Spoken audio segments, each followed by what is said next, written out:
नमस्कार मित्रांनो, सेवा अकॅडमीमध्ये आपलं सहर्ष स्वागत आहे. मित्रांनो, आजच्या व्हिडिओमध्ये आपण पॉलिटेक्निकला प्रवेश कसा घ्यावा याविषयी सविस्तर माहिती बघणार आहोत. तर वेळ न घालवता सुरुवात करतोय, परंतु चॅनलवर नवीन असाल तर चॅनलला सबस्क्राईब करून ठेवा, कारण की इथून पुढे प्रवेश प्रक्रियेसंबंधित जी काही महत्त्वाची माहिती आहे ती उपलब्ध करून देण्यात येईल. त्याचसोबत टेलिग्राम चॅनलची लिंक आहे डिस्क्रिप्शन बॉक्समध्ये, त्याला आपण जॉईन करून घ्या, कारण की प्रवेश प्रक्रियेची सर्व कॉलेजचे कट ऑफ किती असतात, कुठलं कॉलेज निवडावं, कुठले कॉलेज म्हणजे चांगली संधी आहे, प्लेसमेंट कुठे चांगले आहेत, ही सर्व माहिती त्या टेलिग्राम चॅनलवर तुम्हाला मिळून जाईल. तर सुरुवात करतोय. तुम्हाला पात्रता काय गरजेची आहे, तर तुम्ही भारताचा नागरिक असावा आणि तुम्हाला 10वीला किमान 35% किंवा त्यापेक्षा जास्त गुण मिळालेले असावेत. आणि हो, काहीचा प्रश्न असेल की आमच्याकडे अजून सर्टिफिकेट नाही आलेत, म्हणजे गुणपत्रक नाही आलेत, तर काही आवश्यकता नाही मित्रांनो. फॉर्म भरत असताना तुमचा फक्त सीट नंबर टाकायचा आहे. ऑटोमॅटिकली मार्क प्रवेश प्रक्रियेला कळून जातील. त्यानंतर पुढे फी किती आहे, तर ओपनसाठी म्हणजे सामान्य कॅटेगरीसाठी ₹400 आणि मागास प्रवर्गासाठी तुम्हाला ₹300 फी राहणार आहे.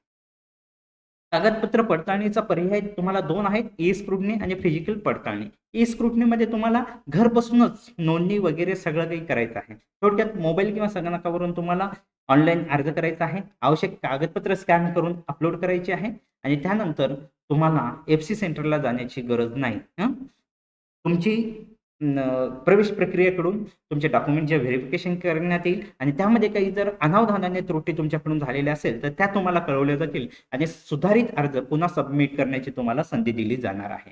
म्हणजे ई स्क्रुटनीमध्ये सगळे काही प्रोसेस आहे ती तुमच्या घरून तुम्ही करू शकता.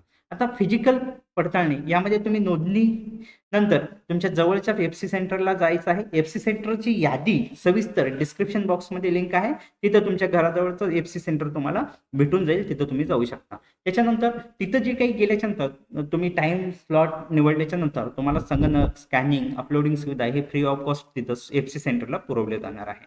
आणि मूळ कागदपत्र दाखवून म्हणजे प्रत्यक्ष पडताळून तुमचा जागेवरच अर्ज पडताळून कन्फर्म करण्यात येणार आहे आणि तुम्हाला रीतसर त्याची पावती मिळणार आहे. त्याच्यानंतर हे वेळापत्रक याचं काय आहे, टाइम टेबल काय आहे, तर तुम्हाला फॉर्म भरण्यासाठी ऑनलाईन नोंदणी आणि डॉक्युमेंट व्हेरिफिकेशनची 20 मे म्हणजे आजपासून ते 22 जूनपर्यंत वेळ आहे. या 22 जूनपर्यंतच तुम्ही करू शकता. त्याच्यानंतर प्रोव्हिजनल मेरिट लिस्ट म्हणजे तात्पुरती गुणवत्ता यादी ही 24 जूनला लागणार आहे आणि प्रोव्हिजनल मेरिट लिस्टवर तुमच्या काही हरकती असेल, तर ते 25 ते 30 जून या 6 दिवसात तुम्हाला कळवायच्या गरजेच्या आहेत आणि त्यानंतर ही प्रोसेस झाल्याच्या नंतर अंतिम गुणवत्ता यादी जी जाहीर होईल ती 2 जुलैला 2026ला जाहीर होईल. त्याच्यानंतर काय आहे, की राखीव प्रवर्गासाठी तुम्ही जर अर्ज करत असाल, तर तुम्ही एस-सी-एस-टीच्या व्यतिरिक्त कॅटेगरीमध्ये मागासवर्गीय असाल, तर तुमच्याकडे नॉन क्रिमिनल असणं गरजेचं आहे आणि विशेष म्हणजे 31 मार्च 2027 पर्यंतच ते व्हॅलिड असणं गरजेचं आहे त्यापर्यंत. जर नसेल व्हॅलिड तर तुम्ही जनरल कॅटेगरीमध्ये कन्सिडर होणार आहात.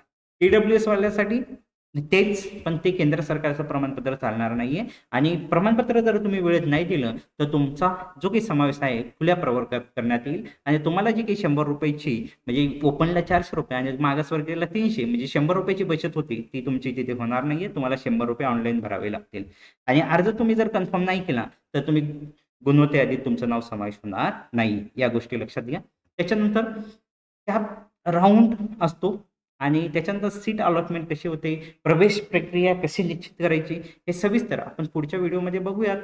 आणि हो, या संदर्भात तुमच्या काही शंका असेल तर निसंकोच कमेंट बॉक्समध्ये विचारा. त्यात तुमच्या शंकेचं समाधान नक्कीच करण्यात येईल. आणि चॅनलला सबस्क्राईब केलं नसेल तर करून घ्या आणि डिस्क्रिप्शन बॉक्समध्ये जो काही टेलिग्राम चॅनल आहे ना, त्याची तुम्हाला खूप चांगली मदत होणार आहे. तुम्हाला योग्य कॉलेज निवडण्यासाठी प्लेसमेंट कुठे चांगलं आहे, हे सर्व काही त्या टेलिग्राम चॅनलवर तुम्हाला भेटून जाईल. भेटूयात पुढच्या व्हिडिओमध्ये लवकरच.